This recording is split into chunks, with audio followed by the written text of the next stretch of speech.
യോഗ ചെയ്യാൻ പഠിക്കണം. ചമ്പരം പൊട്ടിടണം. ഒന്നും ശ്രദ്ധിക്കരുത്. നമ്മുടെ മുന്നിൽ 100 കാര്യങ്ങൾ നമ്മുടെ തലയിലുണ്ടാവും.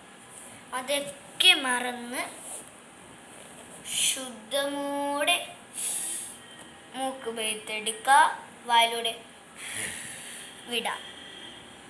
അത് കഴിഞ്ഞിട്ട് ഇങ്ങനെ ആക്കിയിട്ട് ഇങ്ങനെ നീട്ടി അങ്ങോട്ട് ഇങ്ങനെ വെക്കാം. ഇതിങ്ങനെ ഈ സംഭവം ഉണ്ടാവും. ഇതിങ്ങനെ നീട്ടി ചമ്പരം പൊട്ടിയിട്ട് ഈ സൈഡും വെക്കണം.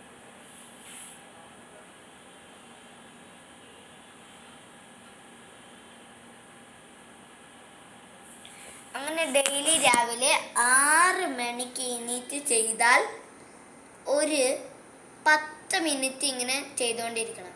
10 വട്ടവും 1 മിനിറ്റ് വച്ച് ഇടവിട്ട് ഇത് ചെയ്തുകൊണ്ടിരുന്നാൽ നിങ്ങളുടെ ഹെൽത്തിന് അത് പൂർണ്ണമായും നല്ലതാണ്. ചെയ്തു നോക്കൂ. പിന്നെ ഒറ്റക്കാലിൽ നിൽക്കാനും മറക്കണ്ട. അതും നിങ്ങളുടെ ഹെൽത്തിന് നല്ലതാണ്.